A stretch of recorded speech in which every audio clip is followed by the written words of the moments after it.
All right. Yeah, he's already laughing. All right. Welcome to the Big Story Podcast. I'm Alex Morrissey. I'm Gary Dufna. And today we have an awesome guest. Jim MAHFOOD is with us. Silent G. Right on, man. Silent G? Silent G. That's your new street name. Silent G. Instead like of Ollie G. Ollie G, you could just be Silent G. That's like Silent Bob and Ollie G mixed together. Yes.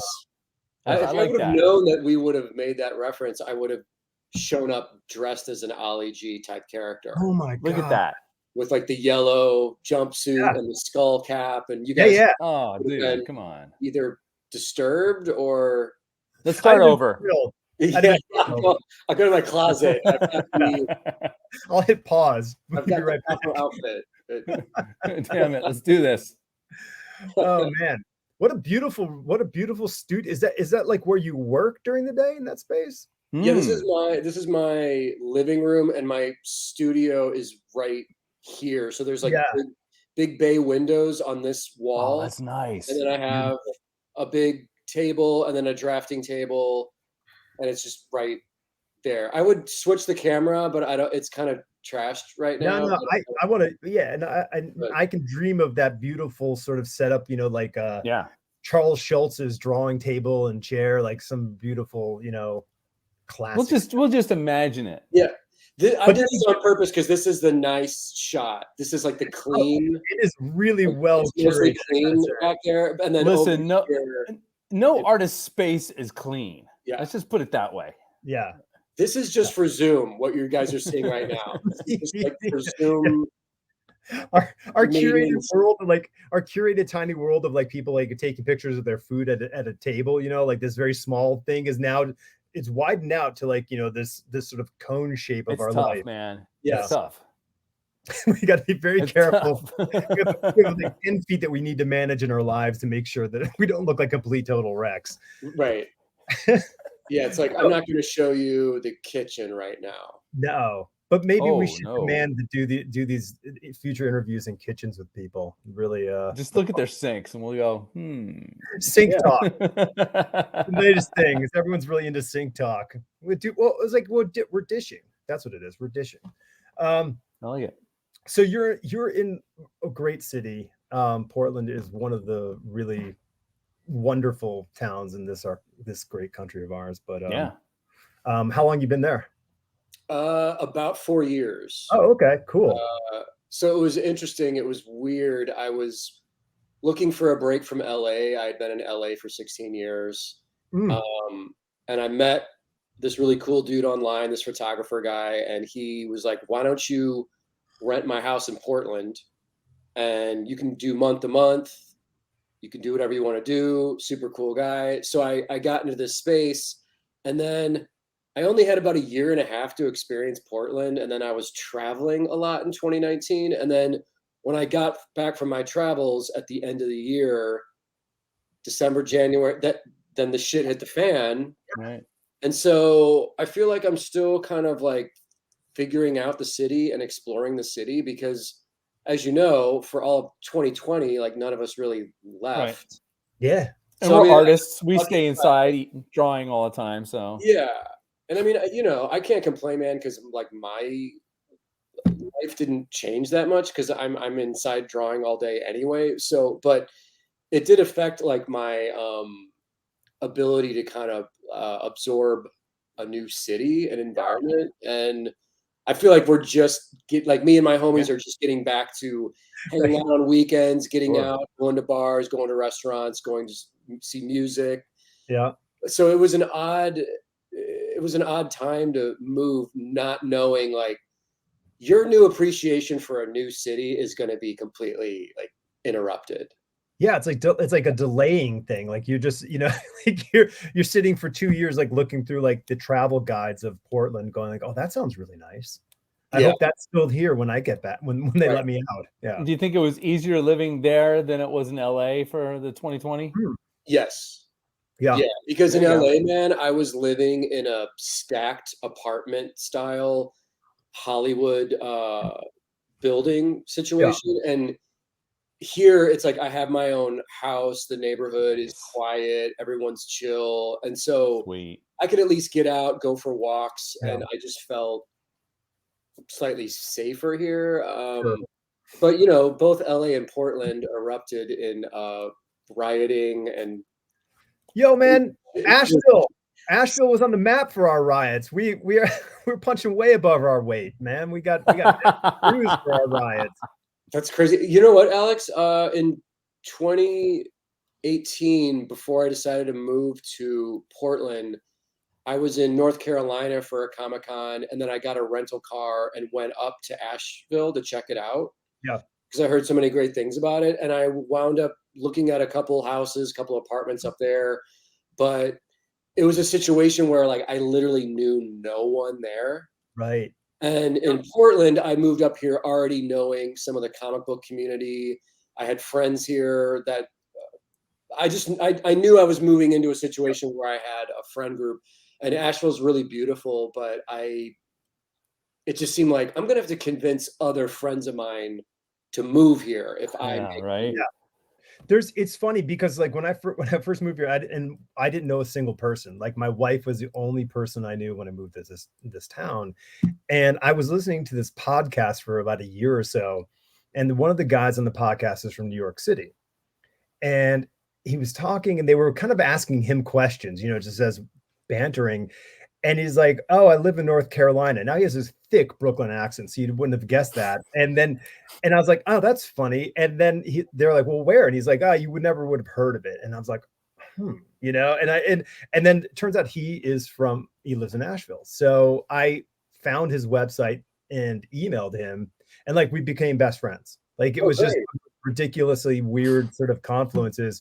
And we had his brother, who's a comic book artist for Archie, on the show as well. So it was kind of that? Thomas Patilli is the guy. And then so the guy, my buddy, his street name is James Flames, and he does concert posters for like all sorts of cool bands. Oh, cool. That's awesome.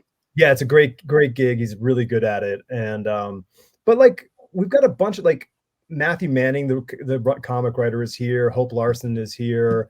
And a handful so a handful of other people are here. I'm here. So it's slowly kind of growing. It's a hip town, so maybe more comic people will find it. It's one of those cities that you wouldn't really know until you go and actually visit it and experience it. Mm-hmm. But it did have like, this almost has like Portland, Austin-ish, like a real tiny, like if you shaved off a little bit of Austin, a little bit of Portland, and threw it in the mountains, you're like, there you go. Good luck. Yeah. We used to describe it as if someone like grabbed Williamsburg and shook it upside down in the mountains over here. Yes. And all these hipsters are kind of walking around like, wait, what do I do? And then next thing you know, they're craft brewing. So yes.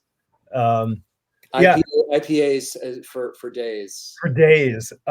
So LA, interesting. I had a buddy who lived there, Culver City, I think it was. Mm-hmm. And his apartment was like apartment 14 and 5/8. Like it was a fraction. Right. Because it was some sort of like, they just kept adding on to apartments in this small little complex. They just gave them fractions. It was hilarious. That's amazing. Yeah.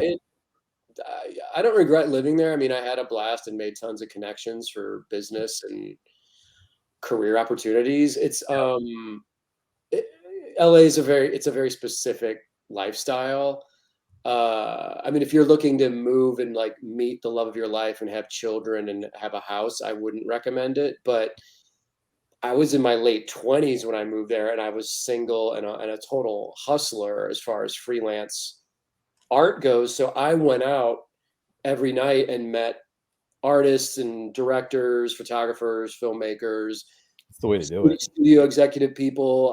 I networked my way into getting freelance work with animation studios, film studios, gallery shows. So if you want to, do that dance, that's what the city's there for. It's just playing. It is kind of exciting. Like I was just there 2 weeks ago for a friend's wedding, and there is sort of an energy there of, well, this is a whole city of just people that are here to make stuff. Yes. Like people are here to make movies, entertainment, animation, comic, music. And so it's exciting to have that energy, but it's also like after 16 years of that nonstop grind, I was kind of like, I think I'm ready to have like a slight break. Yeah. From all of this,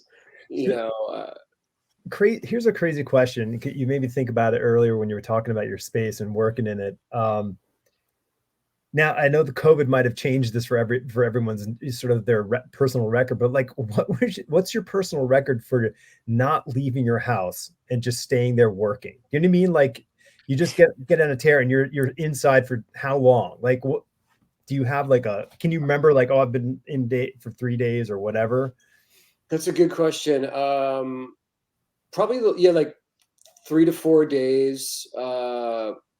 Years ago, I was working on a short animated project with the Titmouse animation studio.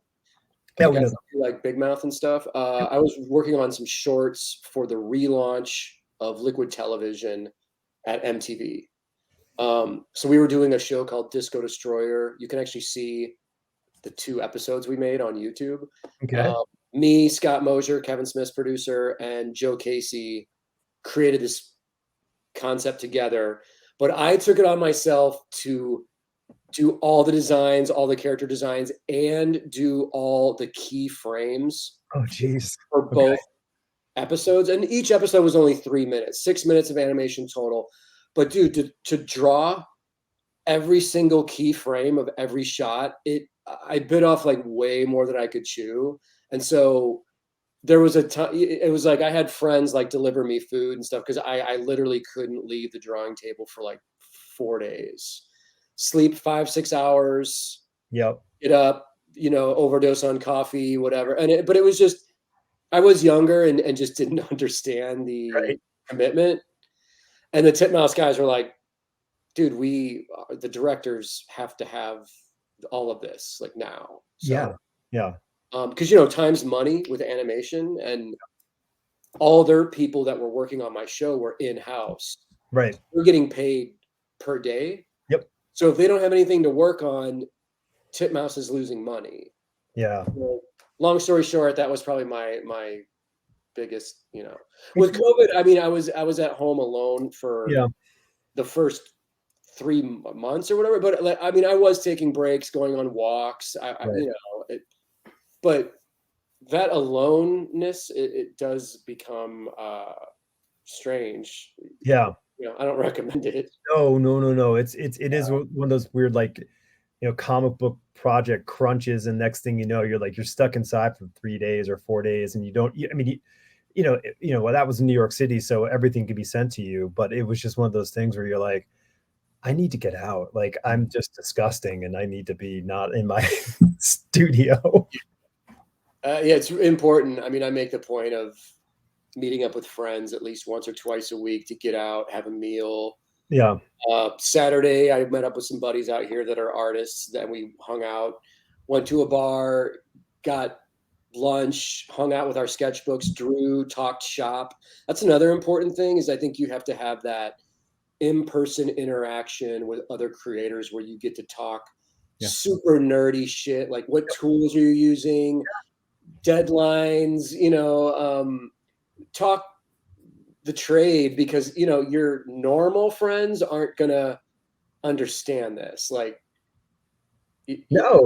I feel weird complaining about like editors or deadlines or something, and my normal friends are like, are you complaining about drawing for a living? Right. It's hard work, but it's work. It's work. I mean, it's serious work. It's serious work. Yeah. No, it is. I mean, I remember getting my first assignment at Marvel a million years ago, and I mean, my page rate was, I mean, honestly, I don't remember what it is anymore. It was either $40 or $60, something really low, but that's what you were paid. And I just remember like going like, doing that thought, that dumb thought of like, I'd do it for free, like, which you really are, because you're spending like 14 hours to do one stupid page. But it's but and the thing is, like, you get like that talking to friends about like, oh my God, like I picked up, whatever, like the Alex Toth,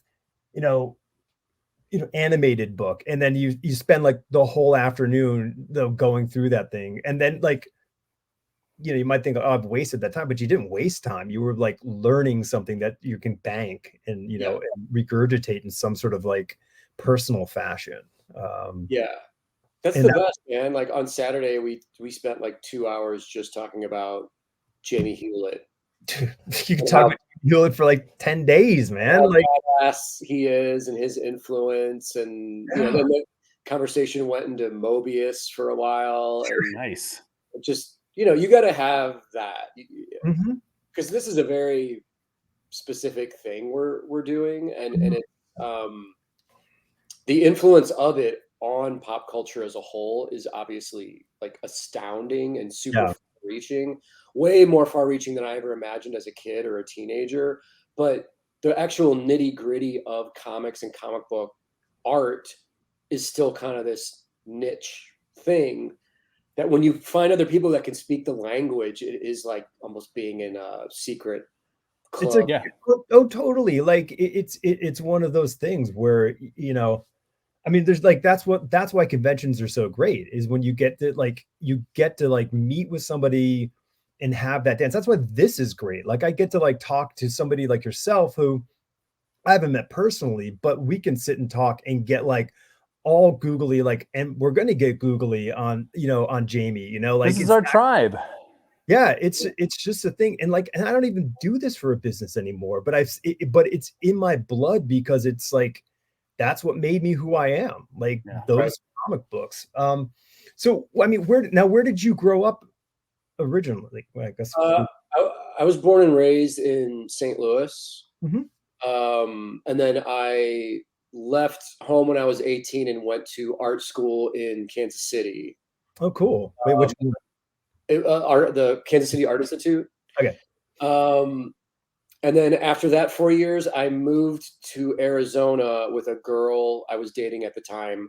She was moving, and I figured this would be my way out of the Midwest. Like, okay. No, God, don't you love your thinking, like when you're young? Like that. I had not even ever been to Arizona. I was just like, Arizona is awesome. It is awesome. And I was like, her and I are in love. We're young and totally dumb. I was like 21.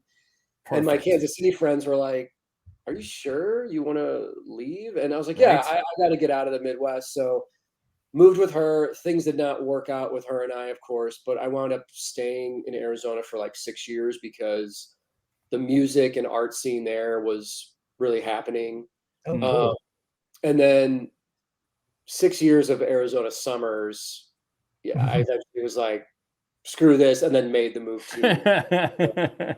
Yeah, and I mean, you're sort of kind of like, most of the way there at that point. So you're like, well, not that big of a jump, and it'll be wetter and cooler. So let's go. Yeah. That's cool. So now, was it just you growing up with your parents, or like what was the home life like? Yeah, one older sister, two younger brothers. Me being the oldest son, I was definitely like the black sheep weirdo of the family. As a teenager, I was into punk and skateboarding and 80s hip hop and horror movies and shit that like my parents just had no idea what to do with you. I was doing, but they were supportive with the art thing, man. So I mean, I'm lucky with that, and I think my mom was like a really big reader. So I think when I discovered and got obsessed with comic books as a little kid, and obsessively wanted to collect them and read them, I mean, she was very supportive of like, well, even if it's cartoons or whatever, at least he's reading something. So as soon as I discovered that there was such thing as a comic book store, I was begging my folks to take me there as often as I could, and just absorbing that culture, and then drawing my own comics, making my own art, and figuring out just like, how do I want to pursue this? I started getting really serious about it when I was 13, 14, 15. I became kind of like the art star in my school. So as soon as my peers started telling me like, hey, you're like pretty good at this, that was kind of the signal to me, like, I think this art thing, comics, whatever, I think Yeah. this thing is something I could actually make a go of. Well, how did you recognize it was a thing that you could even sort of pursue? Because I mean, even though there were like all the credits in the books, when you're growing up, we didn't know these people could have been locked in a closet, or they could have been on Mount Olympus for all we know, like who they were. Like, did you get some sort of, I don't know, like what sort of entree happened to you to say like, oh, this is a real thing done by real people? Yeah, I discovered a friend of mine had How to Draw Comics the Marvel Way. Yeah. So flipping through that, I realized, oh, this is a job, and there's actually artists that are making this stuff. I thought that you had to move to New York and actually go into Marvel and DC every day. Right. And you had your drawing table and you worked there.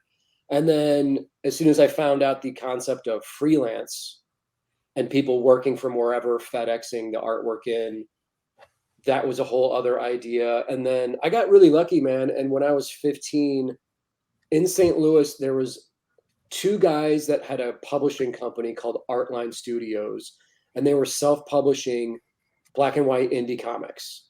One of the guys was from Brooklyn, New York. The other guy was from Illinois. And they saw my work and took me under their wing and basically hired me as their studio apprentice. Oh, cool. So at 15, I was doing the most minimal, like entry-level grunt work, like erasing pencils from inked pages. Sure.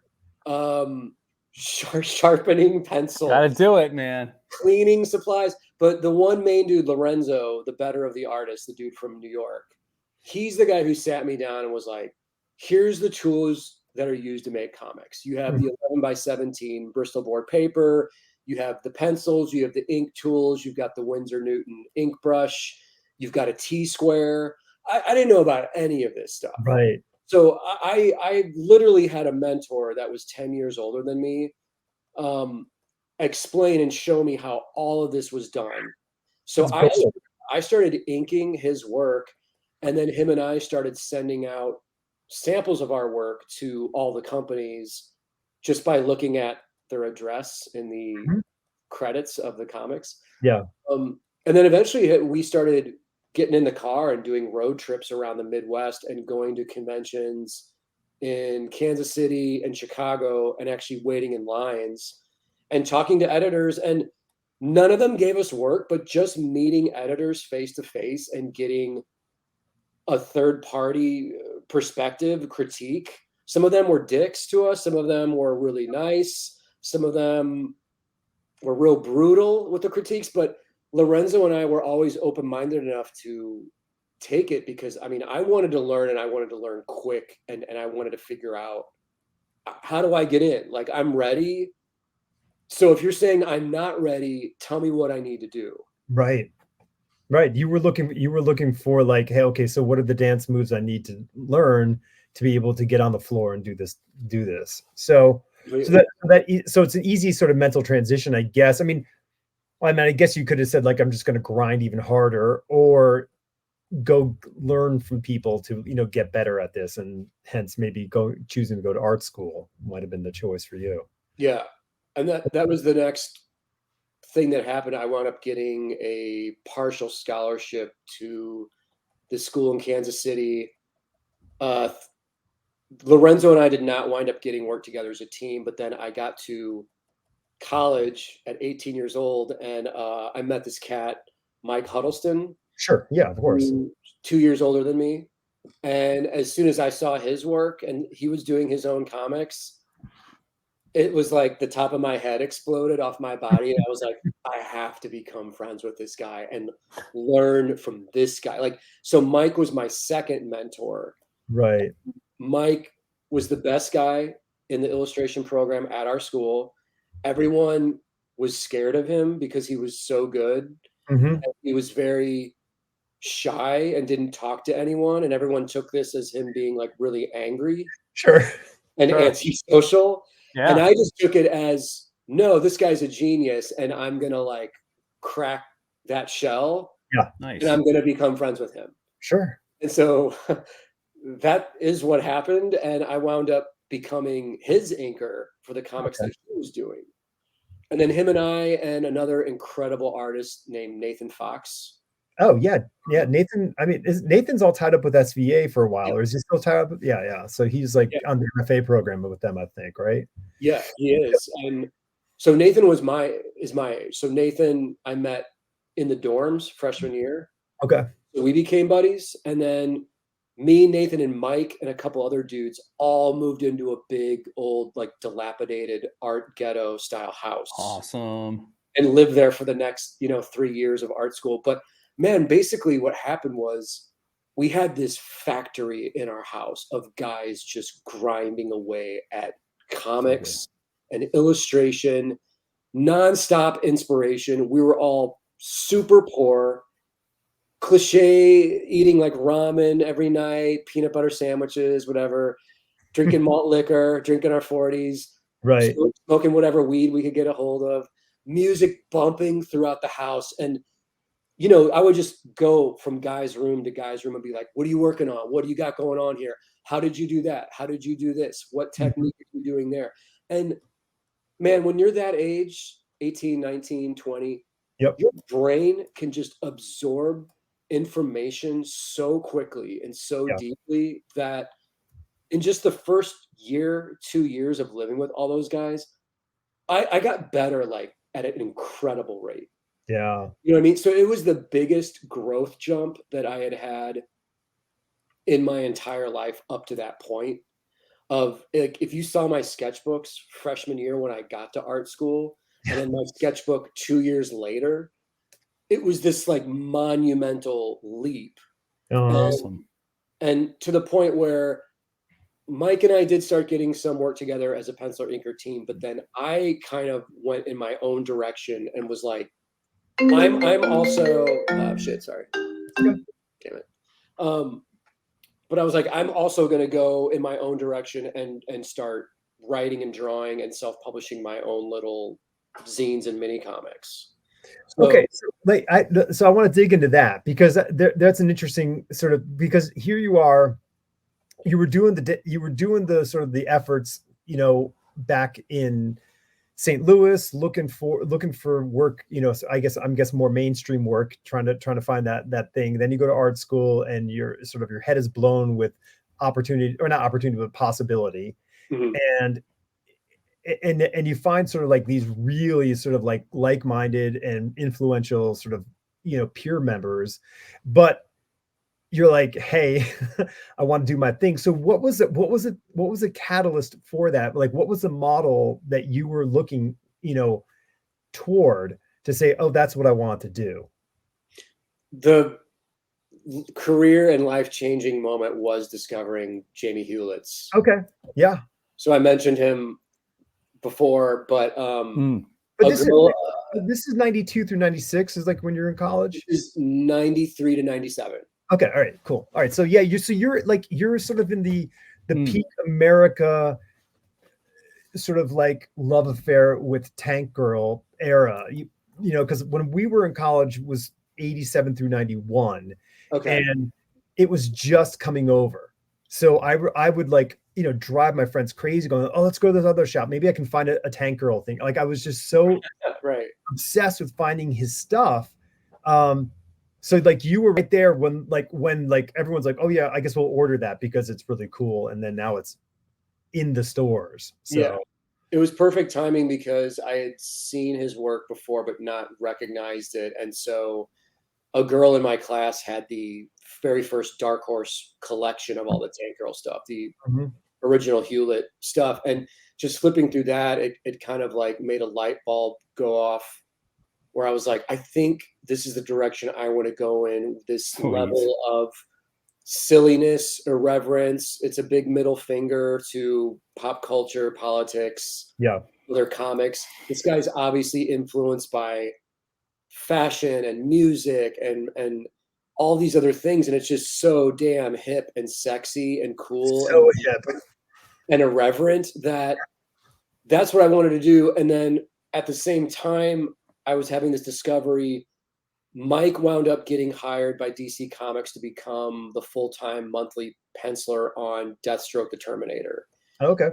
I did not get the gig as his inker, and we were pushing super hard for this. And the assistant editor, I don't remember who it was, tried to get me in. The editor above her said no, and they put an inker on Mike that was butchering his work every single month. It was so weird and heartbreaking to witness. Like, the comps would come every month, and Mike would take the box and not even open it and just throw it in the trash. Yeah. It was so fucked up. It was weird. And so that was like a warning sign to me. And I was like, okay, I can try and be an inker, but I really think my gut instinct is telling me I have to go on my own path now. Right. You know, and so in 95, I self-published the very first Girl Scouts comic that I wrote, drew, printed, stapled. Yeah. I did, and I started hustling it around town, man, and getting it put into comic shops and record stores on consignment. It started to sell, and I followed that up after 2 issues of Girl Scouts with a book called Cosmic Toast, which was my own self-published anthology book modeled after my love of 8-Ball, Dan Clowes stuff. Yeah. Okay. So different short stories drawn in different styles. That was the breakthrough book, and that book wound up getting me discovered, ironically, by Scott Lobdell at a comic book convention, and he took that back to New York, and that's how I got my first gig with Marvel, doing this Generation X Underground special. That makes complete sense. Yeah, because that was the underground book for Marvel. You know, like was Generation X. I mean, they got the coup by getting Chris, and they had a little latitude to kind of go, hey, let's try this, let's try that. Definitely. And it was great, man, because it was a weird time because the X-Men offices were like in complete disarray at the time. So Scott showed my work to a young assistant editor named Jason Liebig, and Jason loved my work and started calling me every day, and we figured out how to put this book together. He got Bob Harris to just sign off on it. I don't even know if Bob saw it. Dude, I was in the office and Bob was complaining, probably somewhere around the same time, you know, era. He's like, oh, the sales aren't as good as, you know, for X-Men as they, you know, as they should be. That was the sort of the scuttlebutt. And he's like, I don't know what to do. And I was standing there with him and his assistant, and I was like, well, you should be like, put people like the Pander brothers on the X-Men, you know? And they both looked at me like I had, like, you know, 7 heads. They're like, who are they? Like, and I'm like, oh, I'm like, and listen, I'm not indie man, you know, like I am straightforward, you know, superhero comic guy, you know, but I'm like, no. Like, and I kept trying to explain to him, like, the person who's drawing your book isn't the star of the book. The X-Men are the star of the book. Right. You put anybody, you know, who can get your book done on your book, the X-Men, they become a star. And now you have a famous person drawing your comic book because it's the X-Men. Like, you can make the Pander brothers famous. You can make anybody famous by putting them on the X-Men. And they just didn't understand that sort of concept at the time. That's totally true, what you just said. Yeah.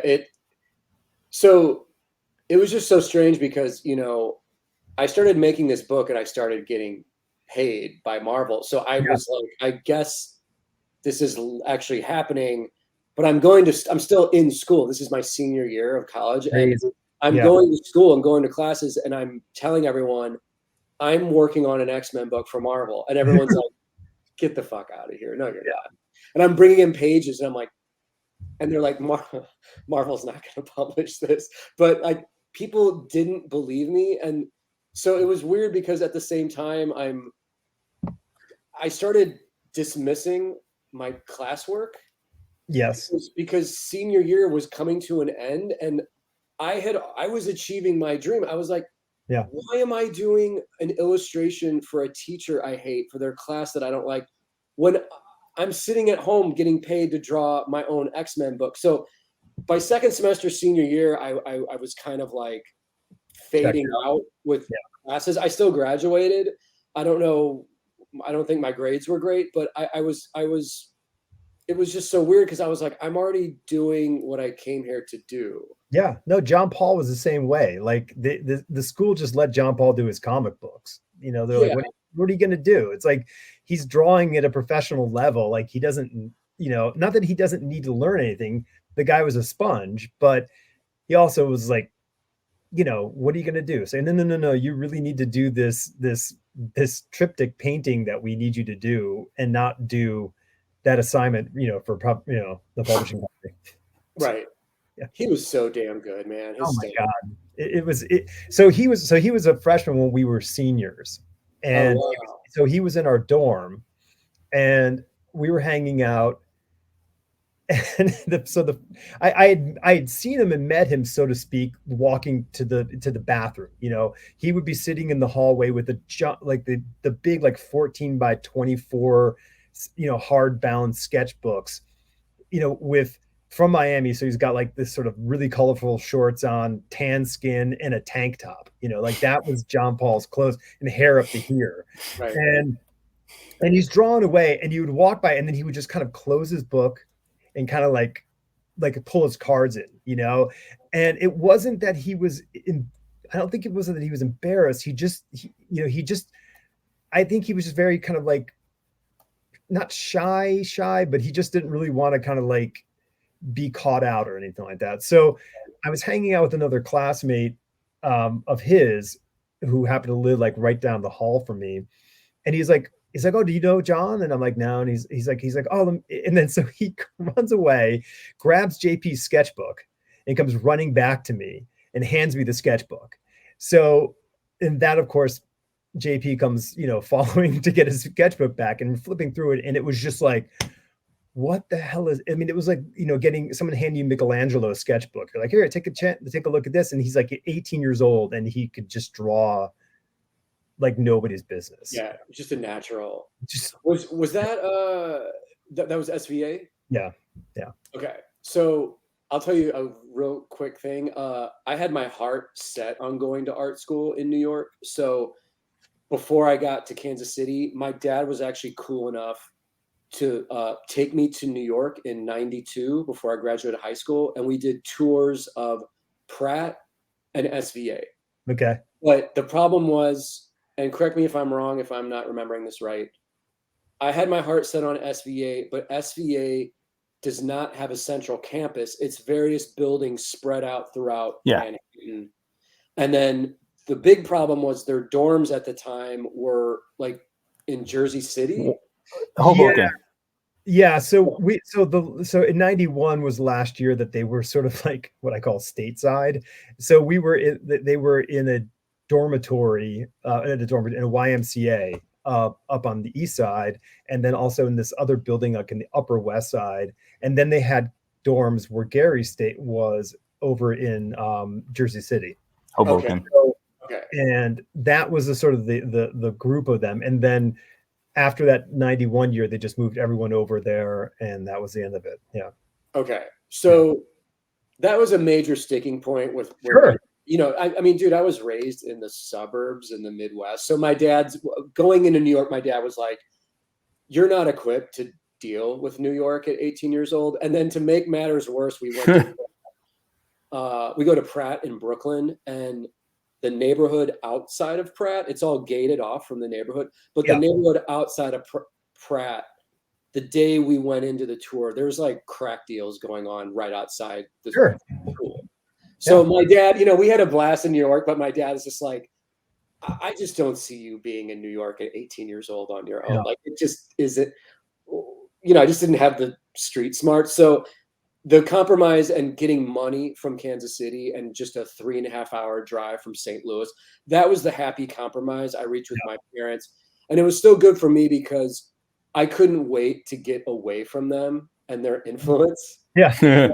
and so as soon as I got to school, I mean, all of us freaked out anyway, and like shaved our heads or grew our hair long, or you know what I mean? Like get your piercing. Yeah, we did.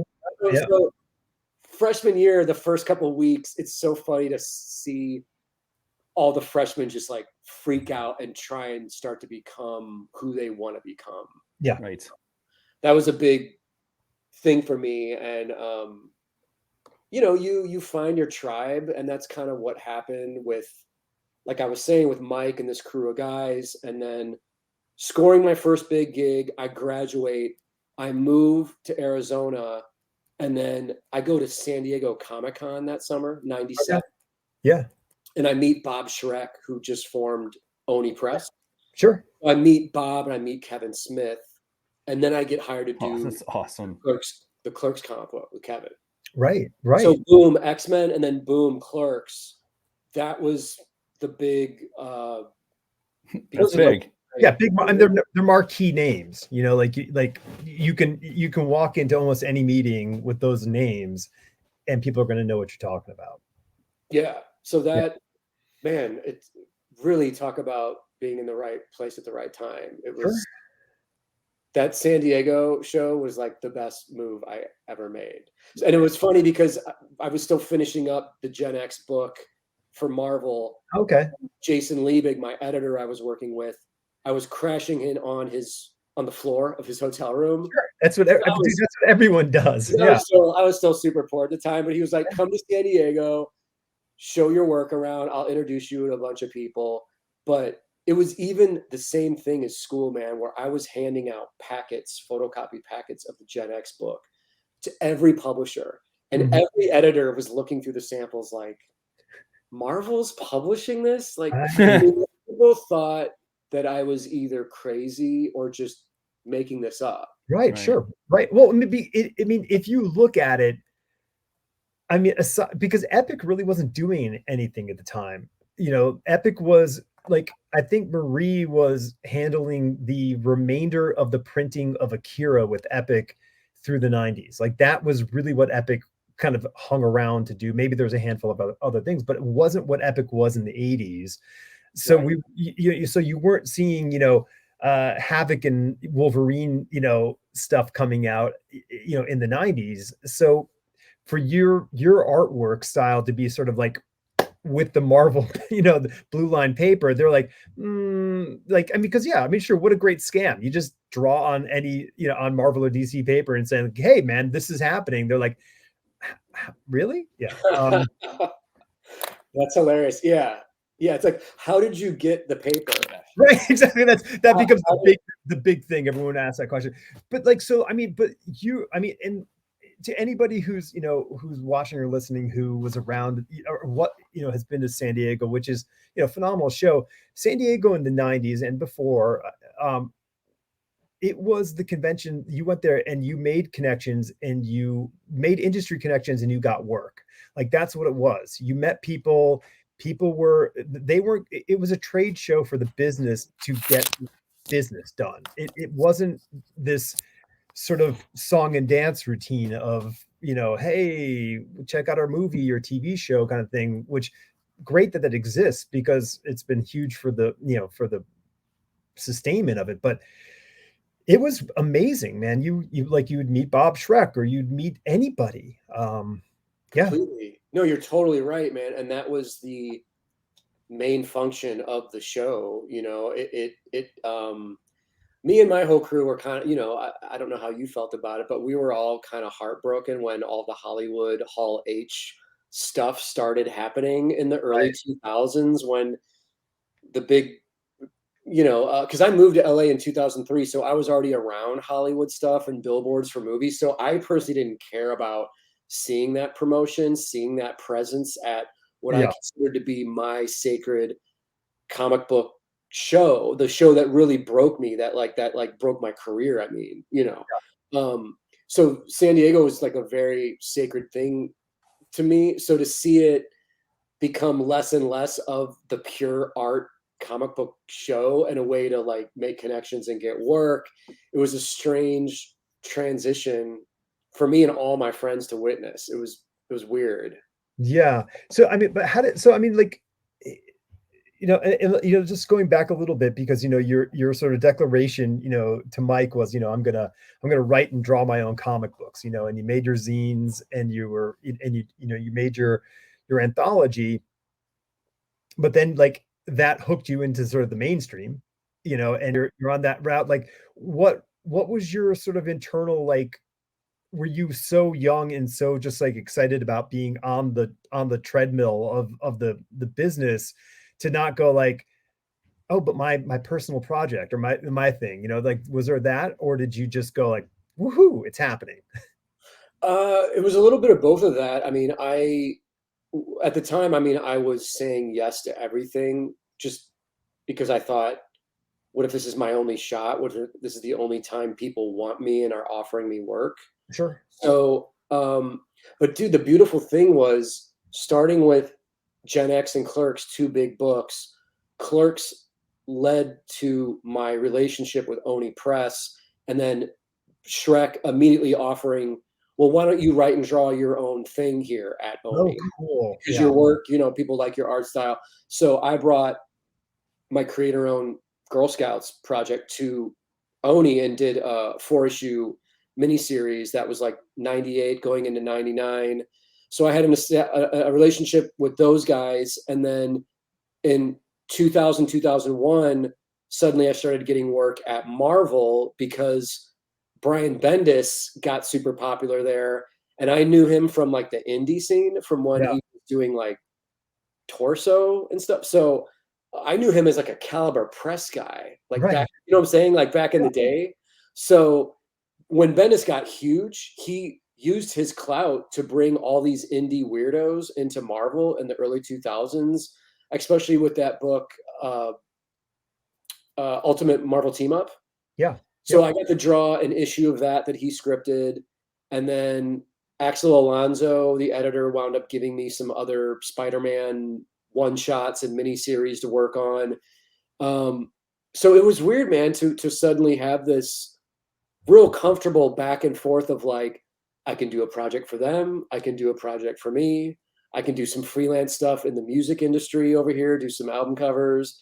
So my art style, that one thing I figured out early on was like, how do I have an art style that can go beyond comics and work in other arenas like animation, advertising, album covers, freelance illustration. So it was just something that I was conscious about, where I was like, if you work in comics and you become super, super popular, like Jim Lee level popular, Jim Lee's art style works perfectly for superhero comics and making It's big like audiences, yeah, big mainstream fanboy audiences happy, right?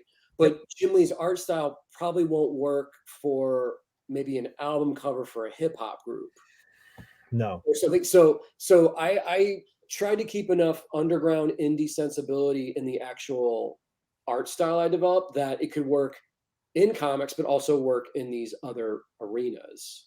Yeah. You know, and that and that's super. I mean, that's super prescient. I mean, like, I think it's so easy to get caught up in just the thing that's in front of your nose, to do the thing that's in front of you, rather than to kind of put it into some sort of context and say, okay, what is this going to garner me down the road? Where can I take this? Because you're so right. Like, you know, it's interesting because so often you don't, like, you can't go get illustration work because you draw comic books. Like, people, they really aren't the same thing. So it's kind of a tough road because people go, they don't always want that. Now everyone loves them, but they don't always need it. right. But that's pretty, I mean, that's pretty cool. So like, kind of like thinking about style. I mean, we talked about, Jamie Hewlett's work, and we're kind of right pre-Gorillas in this time frame. So you didn't even have the model of seeing what he was able to do with that at the even next level kind of stuff. But so I mean, because like I don't know if you're going to get the connection, but when I look at your work and read your work, like I get a real Masamune Shiro kind of vibe into your work. Is that, am I crazy? No, I love his stuff. I'm a huge fan. Cool, man. Because like I'm reading it, and I'm like, if, I mean, stylistically, it's not nothing, you know what I mean? But like, there's this vibe in the work, and I'm like, I feel like I'm reading like Appleseed. Oh, cool. You're the first person to sort of recognize that. But he's That's a huge compliment. I love his stuff, but he's the greatest. I would never even come close to matching any sort of his like technical mastery. Who can? But you're completely right about like there's an attitude and a fun quirkiness there, and like all the little characters he'll sometimes put into things like little chibi character, whatever you call them. Yeah, I don't know the vernacular. I mean, I've been a fan of his since the 80s, but like I don't know the vernacular of it. But when I'm reading it, I'm like, oh, like I feel like this is Dunan and Briareos, and like they're in this thing and they're going from one of the crazy cities to another crazy city, and like this is the stuff that's happening. And it's not like you're like sort of just tracing that. It's like you're just putting that in there because it's like a passion thing. You're like, I love this, and that's sort of like the kind of vibe of storytelling I love, so I'm going to put it in there. And it's like, and to me, like I mean, I'm honestly, I'm reading, I'm like, I hope I'm not going to offend him, by saying this, because it's like, it's really like, it's good in that respect. Like it's super like fun.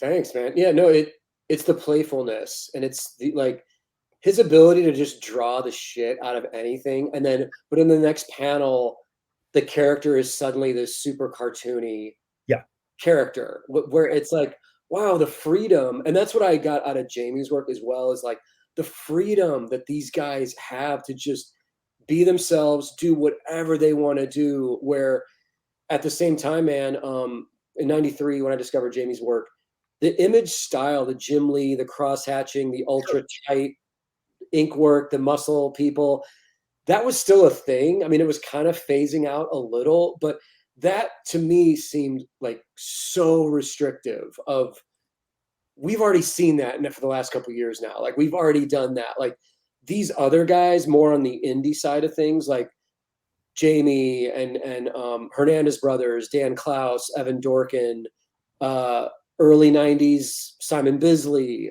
that all seemed, Bosenkiewicz, that all seemed like way more fun, experimental, and freeing to go in that direction.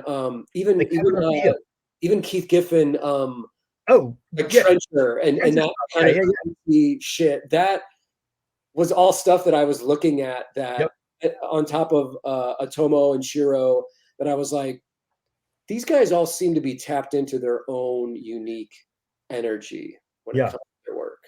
Yeah, and I think,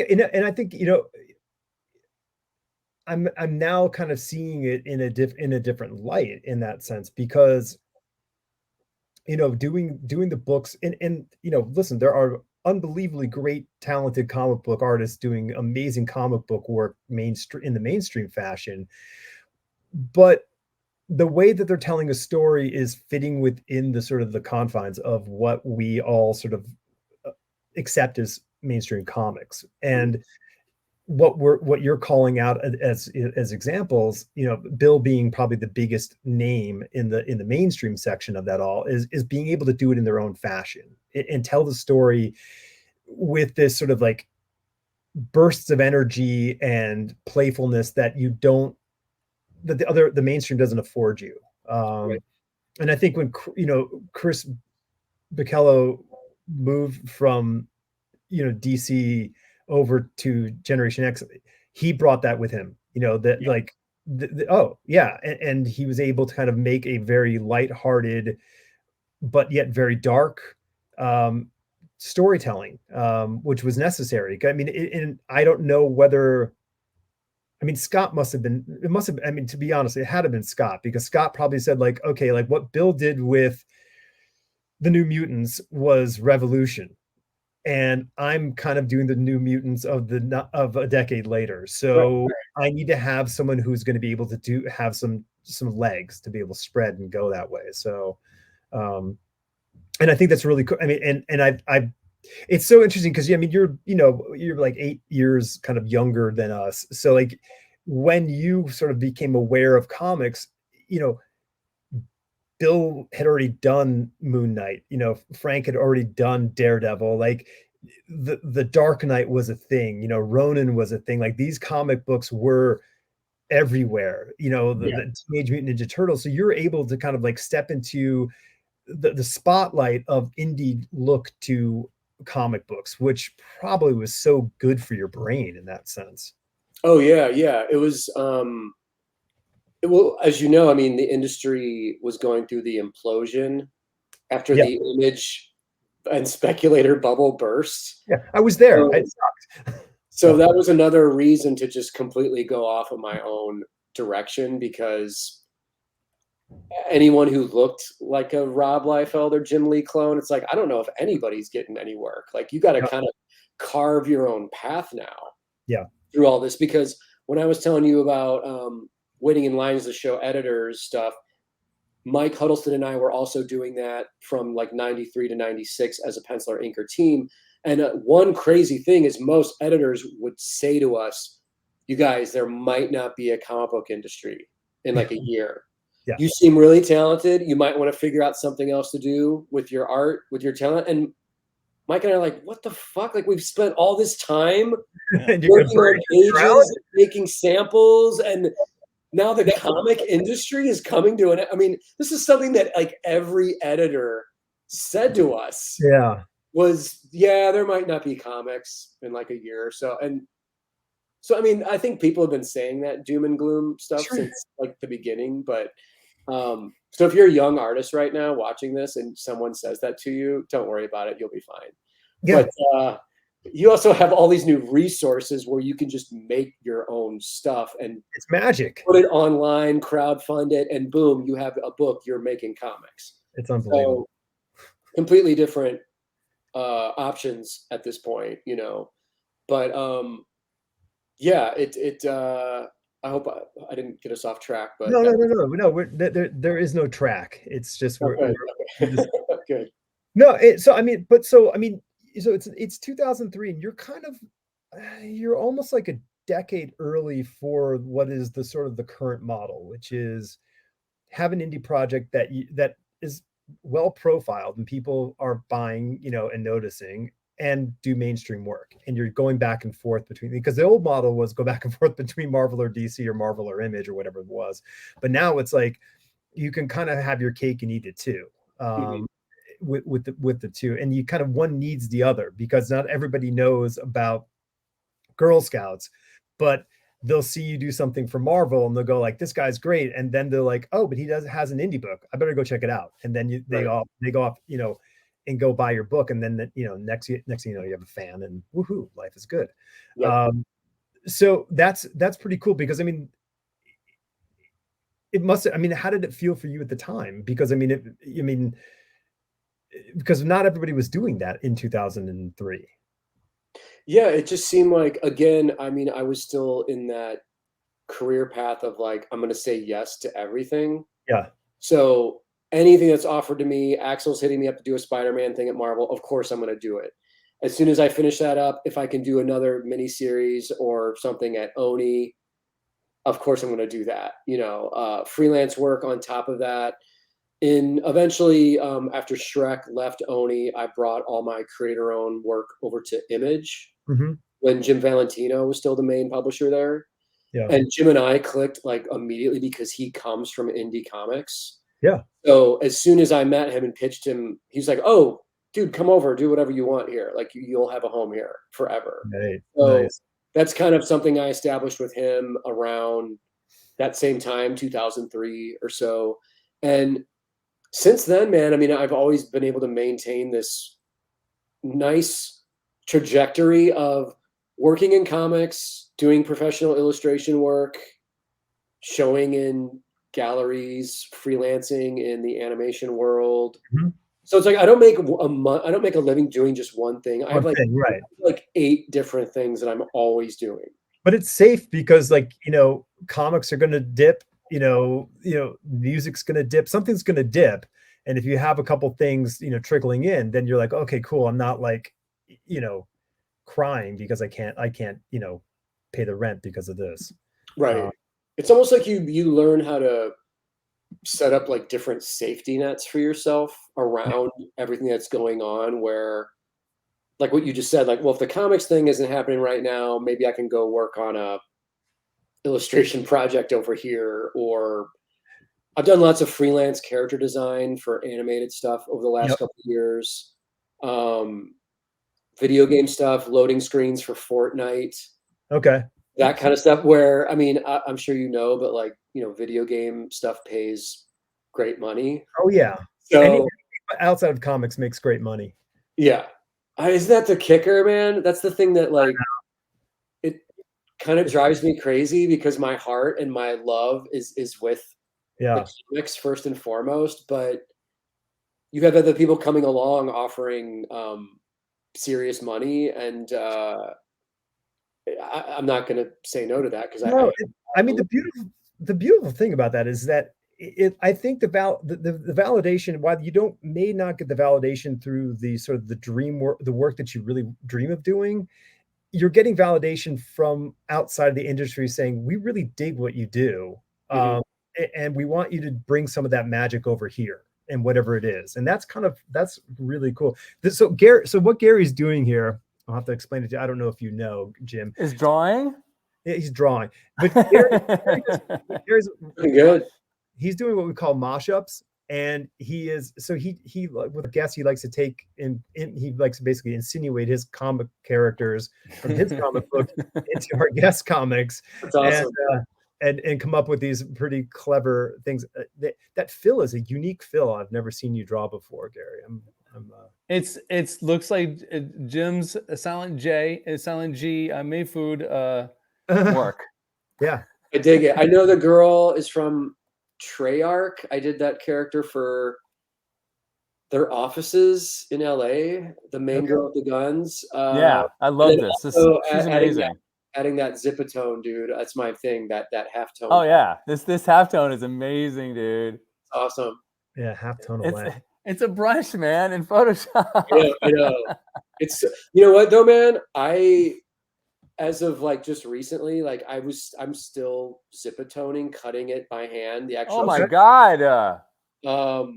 Do I have an example? You crazy man, you. But I just bought like the brand new iPad. Okay. A couple months ago, and now obviously you can do all that stuff with Procreate or whatever. Yeah. But yeah, man, here's an original cover from the new Girl Scout series. But that's big in him. That's hand cut zipatone. Oh, that's cool, man. Yep. Yeah. But it looks great, obviously, on original art if you want to sell a cover or something. Yeah. But I think interior pages from now on, I might be doing the digital thing because it's so much faster. Well, yeah, as you can see, like, all these different panels of small pieces of zip. It's just like that's a lot. That's a time suck. It's crazy, man. I mean, there's something almost meditative about it. Okay. At night, just cutting zip and listening to music. But holy shit, it does become time consuming. Yeah. Listen, there's nothing faster than, just the lasso tool and the paint bucket. Boom, done. Next. Yeah. It is an amazing. So let's kind of go into how you approach your pages and your storytelling. Like, I mean, I like to grill writers when they come on because I like to find out how they approach the writing and in that sense. And I'm always fascinated about the writer artist because that combo is a little different. It's such an interesting hybrid because most artists who write their own books typically kind of like, it's a much more sort of by feel kind of approach. You're kind of maybe thumbnailing out your story, writing a few things in the margins of your 8.5 by 11 sort of type paper. And you're kind of, okay, here's what would happen here. Or I used to write everything out just as like in a giant paragraph. And I would just kind of chunk out sections and go, well, that sounds like a page worth of info. That's another page worth of stuff. And then you just kind of then go to your thumbnail. So how do you put how do you do your block of your mini series, then your issues, then your pages? Let's kind of figure out how you kind of winnow it down. Yeah, I mean, I always have the stories stewing in my mind, and I decide, like with the last Girl Scout series I just did, I'm going to do 6 issues. This is the overall story, and then I'll start graphing out each 6 issues and like what happens in each issue. Like, what are the main big beats of the story? And then for each issue, I basically will keep a notebook, just a spiral notebook of ideas, thumbnails, sketches, character designs, and start putting all that together. Before I do that, let me jump back for a minute. Before I do that, all story ideas and everything I have with the series, I'm writing down in some fashion. So it's almost like I have my notes thing on my phone or scrap pieces of paper, and I sit down and almost have to put all that together like a puzzle. Yeah. Of all the material that goes into the big overarching series, get a notebook for each issue, break down each issue, and then I'll actually sit down at the computer and like type out kind of like a ghetto style script for myself. Yeah. Each issue, but it's basically just the dialogue because I know what's going to happen on each page and I know how visually that's all going to break down, but I want to make sure I kind of have the dialogue figured out. But it really isn't until the thumbnailing that I'm again putting together almost like this puzzle. Okay. And figuring out the pacing, and I'm laying out each issue as double page spreads. You know what I mean? So so just like, okay. Well, the page turn to me has become this important element of storytelling, right? Yeah. So it's an obvious thing to say, but if you don't know this, if you're watching, it's like, it's this key thing to have a shocking thing happen with the page turn. Yeah. And also you don't want to only special effect. Yeah. And also with both pages together, when you open the book, you don't want to have like tangents. You don't want to have panels that are the same size on both. You want to vary it up design wise. Yeah. So I'm designing from like all these different visual cues that I'm trying to put into my stuff. And the joy of writing your own work, obviously, is like, even when I'm on the actual board penciling things out, if I feel like I need to add or subtract a panel or add a little gag to add to the storytelling or add something, I can do that because I'm right there. I'm in it. Like I don't have to ask a writer's permission or, I mean, it's all on you. Like if you mess this up, it's your fault, but it's also the most freeing thing in the world to just be like. He was pointing at you, Gary, by the way, just so you know. I was not, Gary. Don't listen to him. Hi. It's your fault, Gary. It's all my fault. You've done nothing wrong. It's all good. Come on, man. I want a little bit of the blame. But yeah, it's cool to like, I mean, I basically just want to craft my own world with my own style, my own characters, my own vibe. And I mean, my fans know that that's what they're getting when they get my work. For sure. So. Okay. So that, I mean, and then, so you have your thumbnails and then you hit your page, you know, you're like, okay, I'm going to do the page. How do you like, I mean, are you a blue pencil guy? I'm going to put stuff up here. Just magic socks. I'm not a blue pencil guy. I'm just going straight, you know, light technical pencil. Yep. And you know, my pencils, man, are not super tight. It's more of let's see if I have anything penciled here. It's more, I don't know if you can blocking. You're blocking stuff in. Okay. Yeah. It's just, you know, it's the design of the piece, it's the shape, but all this rendering, all the nitty gritty, that's all going to be done in the ink phase. Yeah. So, you know, I'm comfortable enough with my own style and approach and what I'm doing to know how much to put down for myself. We were talking to someone out too recently who's been doing this for a long time, and they're like the annoying thing is the longer I'm doing this, the more like the tighter my penciling keeps getting, like, and they're inking their own stuff. And I'm like, wow, like, because it's so typically the opposite way. You start knowing where everything is going to end up in that process. So yeah, I thought that was quite revealing. That's interesting. Maybe, well, I don't want to say a lack of confidence with age, but I don't know if it's like when you're younger, you're just like, I know everything. I'm just gonna Oh no, it was Terry Moore, right, Gary? I think it was Terry wow, Moore. Yeah, I think Terry was saying that he's doing more in his pencils. If I'm wrong, I'm wrong. I apologize. Are we posting that tomorrow? Oh yeah, it goes up tomorrow, so everyone can tell me if I'm wrong tomorrow. Of course, that will be in the past when people see this, so it'll be very confusing for the world. Just go to YouTube and find it.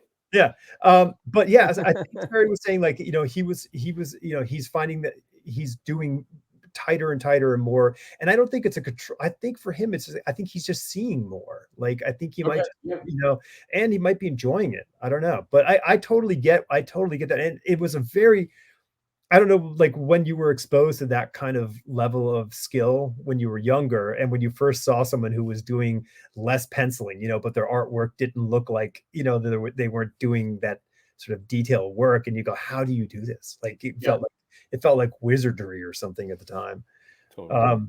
That's always the big question, is like, how are you doing this? And that's the thing I dig though about art and individual styles is everyone has their own approach. I mean, there's really no set mode. It's like what you become comfortable with yourself and your own style. So that's the kind of liberating thing about drawing and even comics, the approach to storytelling, composition, panel arrangement. It's like, well, that's on you. You can look at lots of stuff, get inspired, learn from other people, but you kind of have to figure out your own lane that you want to go in with all that stuff. Oh, totally. And I'm like looking at this, like this, this Wolverine piece, like, it's so, like, I love it, man. I love how it's like expressionist, in its approach. Yeah, that's just straight. I mean, obviously that's just straight to ink. Yeah, straight to ink, just sketch, but it's done in like 5 minutes. Yeah. Don't tell the person who paid you $400 to do the commission that. Oh yeah, I won't say anything. Yeah, that kind of stuff is so fun to do though, especially just to like start the day and warm up, like not caring about posting it online or anyone seeing it, but just the exercise of making marks with ink and splattering and making a mess. Like, there's something really liberating and freeing about that. It is. And I've never have been an inveterate, sketchbook, person, but like, it is so interesting when your hand is just kind of doing something, and these marks that get made contain all the information you need, and it's super simple. Right. It's like you've created some sort of iconic, sort of representation of whatever you're looking for, and it has nothing to do with detail and rendering. You've just created this kind of series of shapes, and you're like, oh yeah, that's it. Like, and now I'm going to go throw crap on top of it. But, it's that sort of little structure that you can kind of generate. It's kind of magic. So what kind of, you are, of the ilk of, on paper with tools in hand, which is pretty damn cool, because it's not the norm anymore. Yeah, for sure.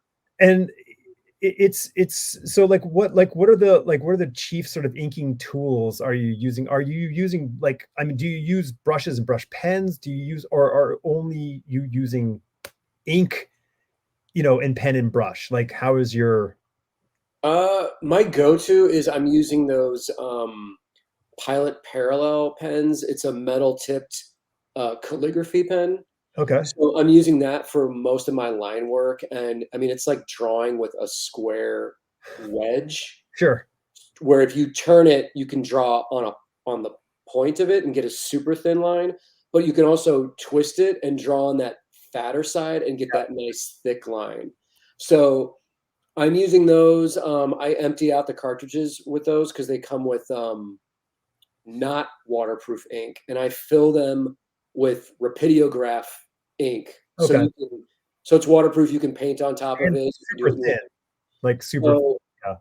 I'm using those. I'm using Japanese brush pens for like dry brush effect and stuff. Okay. Some microns for small detailed work. That pen's still kicking ass, isn't it? The micron. I mean, it's a go-to. What's funny though about microns is I buy them in bulk because I mean each pen doesn't really last that long. especially if you're being like rough with it. So microns are great, but you have to go into it knowing you might just get a page or two out of each pen. Yeah. So that's something that, you know, I'll just buy like a box at a time. He's back. Yeah. And then, you know, I love using like the toothbrush dipped in ink for ink splatter, spritzing effects. We mentioned the hand cut Zipatone on certain pieces. But I'm definitely, you know, scanning everything and cleaning things up in Photoshop. With my comics, with this last Girl Scout series, like I'm adding digital color after the fact. And then, like I mentioned, I just got the new iPad Pro, and I'm starting with coloring with Procreate right now. Yeah. Total game changer, man. It's really fun. It's really cool, but I'm still doing my main ink work on paper because I like the feel and relationship to the ink tools on the paper, but also for financial reasons, I want to have tangible physical artwork that I can sell.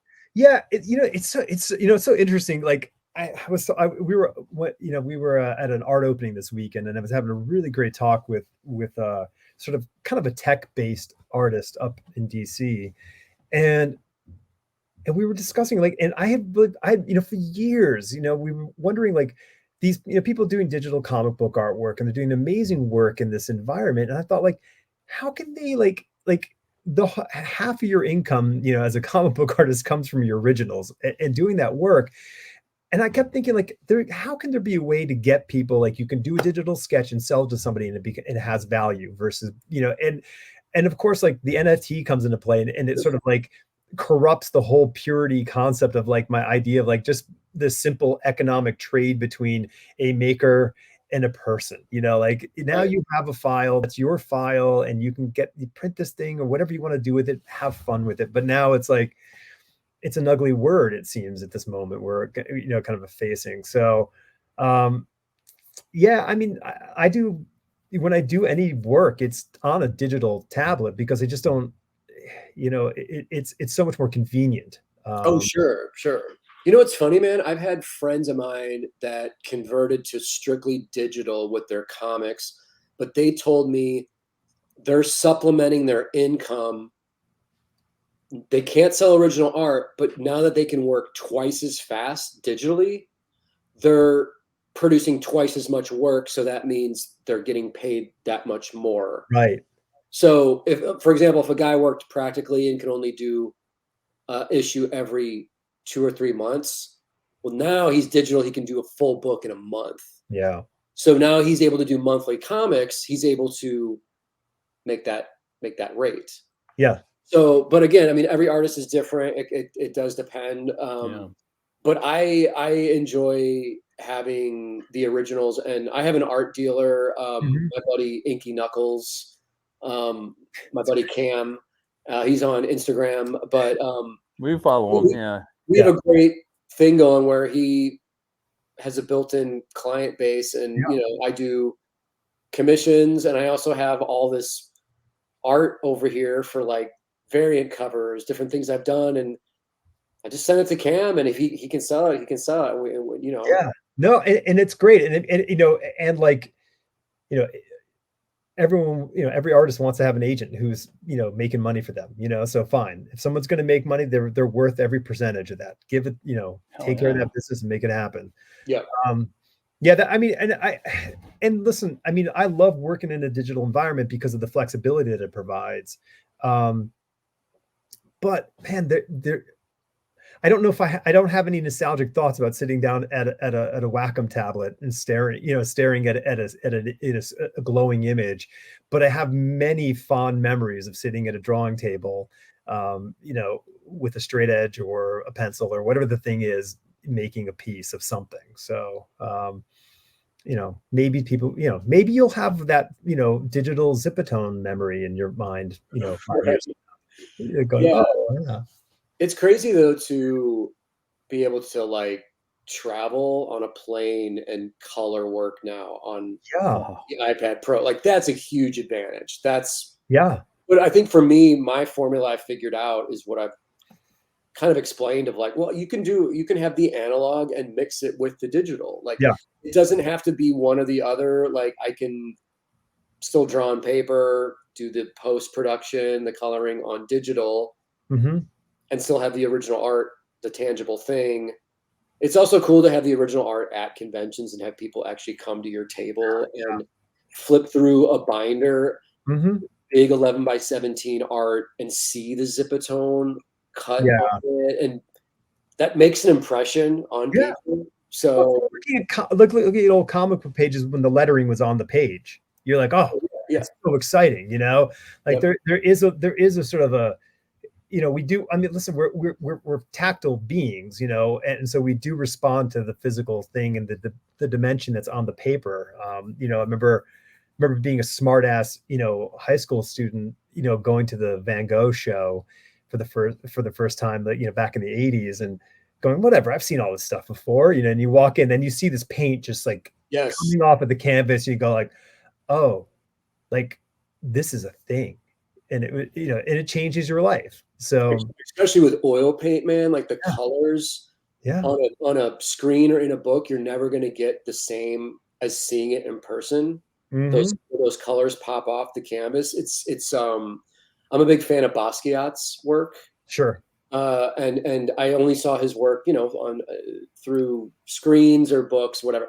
When I lived in LA years ago, they had a huge show of his work at the MoDA. Right, because he sort of wrapped up, walking into the room, man, and seeing those 8-foot tall canvases with that color, it completely changed my view of. I was already a fan, but I was like, holy shit, these are super striking images. Yeah. Like, this is crazy. This is very impactful. He was the funny thing is he was such a background for us, because like, you know, he was you know, working in the city when we were in school. So like, you know, we would see his signature around. So you'd see Samo like all over town, because he was, you know, and Keith's paintings were still up at the time. So it was just kind of it was a cool time to see that kind of tail end of it. Did you see that the Enlightened Sun or whatever, that documentary on Basquiat? Oh yeah, the Radiant Child. Radiant Child, yeah. It's great. Yeah, that's a, you know, if you haven't seen it, find it. It's such a great film. Yeah, it's definitely in a great period of time in, you know, in art history. That sort of, I don't know, I guess it's the end of the New York City fine art era. Like, it kind of, that was it. He was the final one, and of whatever became the sort of the big artist in New York City. So and then that era, man, is one of my favorite eras of pop culture. Like late 70s, early 80s New York, with him, Keith Haring, the guys you mentioned, all doing their thing, but also like punk and CBGBs was happening. The beginnings of hip hop was happening, and it just seemed like, I know New York was super like sketchy and dangerous at the time. It was cool. It also seemed like there was so much like just legitimate art and culture that came out of that era. It's for sure. Yeah, I mean, it was, you know, it was, I mean, it's not that it died, you know, a silent death or whatever, but like, yeah, I mean, the 90s, it became a much more of a street art culture, which, you know, which was different, and still very cool. Gary, I'm misremembering, you played at CB's. Do you play at CB's? Oh, no, I never played there. No, but played there? Oh, well. No, saw a couple shows. That's it. Yeah. You did go there though? Oh, yeah. Yeah, our friends my friends of mine in college, like their bands would play there. So we go down to CB's and go see their bands play, which is great. That's awesome. Yeah, it was a great place. Yeah, man. I mean, hell, I can talk about old New York all the time. So Girl Scouts is wrapping up, I guess, in I guess has the last issue hit on the stands yet? Yeah, it just came out like a week ago, issue 6. There you go. Let's big in that stuff. Hold on a second. Big in it. Bam. Nice. There we the go. Series, and then we're doing trade a trade paperback of this in June 22nd from Image Comics. Oh, sweet. So it's been it was a blast. That's awesome. That's right around the corner. So that's great timing. Just right off the finish, right in the trade paperback. Yeah, they don't wait anymore. It's funny. It's like your series wraps and then your trade hits like a month to 2 months later. Yeah. And then it's out and but it's been great to like have consistent work coming out in the comic shop for the last 6 months. It's just I'm sure. I mean, how was it for you for the, I mean, we'll try to make it brief, but like for the pandemic, I mean, were you, I mean, was it a quiet period for you as far as like the stands and all? So it's kind of a weird feeling. Yeah, I was working on this all through the pandemic. Okay. And then without going into too much detail, in 2020, I was also working on a Girl Scouts animated pilot for Disney, of all people. Wow. Disney was going to do an Adult Swim style block of animation. You're not the first person I've heard mention this. Okay. Yeah. Okay. And so Girl Scouts was going to be part of that. And in the very beginning of 2020, we got this deal. We started writing the pilot. I started designing stuff. We got Peter Chung attached as our director. That sucks. From Eon Flux. God, we had an all-star lineup of talent, man, and then worked on the pilot the entire year 2020. And then right before the holidays, Disney pulled the plug on the entire adult thing. Not just Girl Scouts, but the whole thing. Yeah. We're not doing any of this. I think so, that's gotta be tough for them. In 2021, I was definitely bummed out, but I was like, you know what? I'm just gonna like concentrate all my efforts on writing and drawing my own Girl Scouts book. I get to do whatever I want. No one can edit me. And then, it started coming out 6 months ago. So it was kind of a very clear mission for me to be like, I just need to go back to my book, my stuff that I do. Can you do something with that? I mean, is that all just tied up like what you did? Like, can you make something from all that work in 2020? We can. Disney was actually really cool about getting us the rights back. Okay. Really quickly. So I have it all, and I'm working with this production company, and they're shopping it to other streaming channels to see if we can get a bite on it anywhere else. You should do the art of the show, but never do the show. Like do a whole kickstart an art book. Dude, you could totally do it. That's awesome. I think because everyone loved the art of animated whatever books, and if you did that, and then there you go. That's so great. I'll credit you in the book for the idea, but I might. Sweet. That's a great idea. That's hilarious. I think it would be something that people would love, period. And you could still shop it around to get the show done, but like, wouldn't that be a great thing? Like, hey man, like 70 million people paid us money for this thing. You maybe want to think about making it, Right. Yeah, I don't know. But yeah, that's cool. I mean, it's great. I mean, it's fantastic to get, development, whatever the thing is, I call like developing a movie, whatever the thing is, that's design work. You're creating, you're designing, and 80% of design never sees the light of day.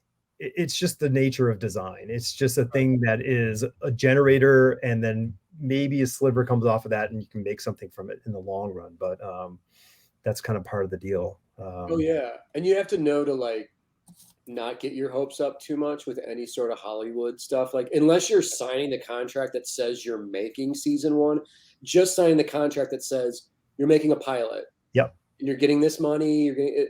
That is exciting, but like, there's no guarantee of anything, man. And so you have to limit your.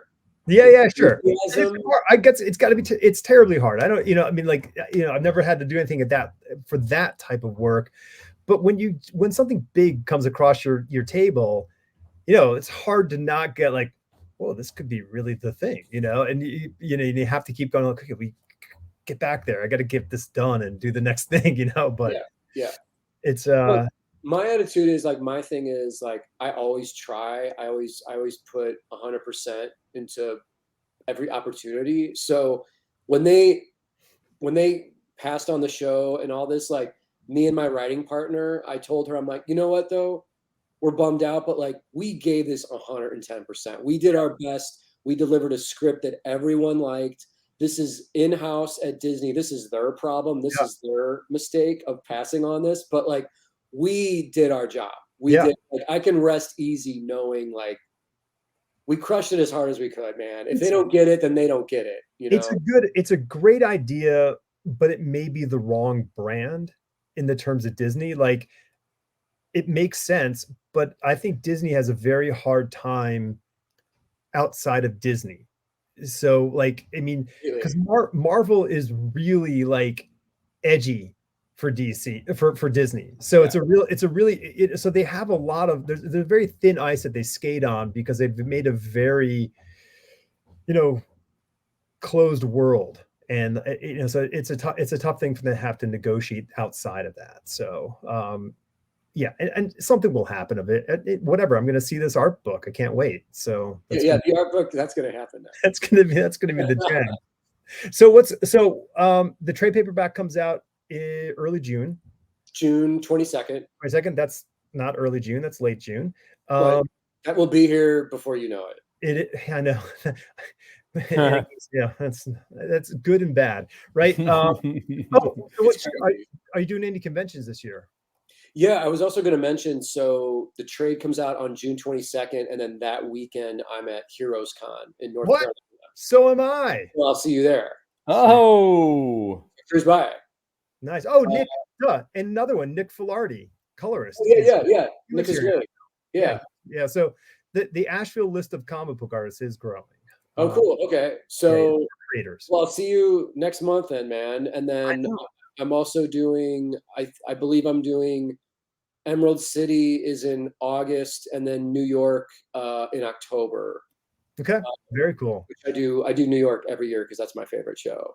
I mean, man, I lived in New York for 25 years. So like that, like the New York conventions from 1988, 89 to whenever we moved away, like that was, you know, it was a roller coaster of joy and sadness from, you know, why? Because I mean, it was in a basement underneath a church for a while. I mean, that's how low it went.